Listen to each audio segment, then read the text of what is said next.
ভারত ভারতের অনেক মানুষ আমার ভিডিও দেখেন, অনেকে আমাকে বকাঝকা করেন, তবে আমি বরাবরই বলি ভারতের আমজনতার সাথে আমার ভালোবাসার সম্পর্ক ছিল, আছে, থাকবে।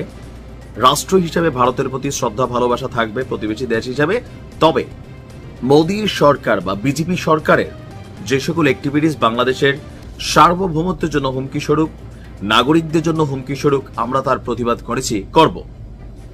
এই মুহূর্তে শেখ হাসিনা সরকারের পতনের পর ভারত এবং বাংলাদেশের মধ্যে সরকার টু সরকার সম্পর্ক স্বাভাবিক না। এই যে অস্বাভাবিক সম্পর্কের মধ্যে নানান ধরনের পাল্টাপাল্টি ব্যবস্থা নেওয়া হয়েছে, এর মধ্যে ভারত অনেক বেশি নিয়েছে।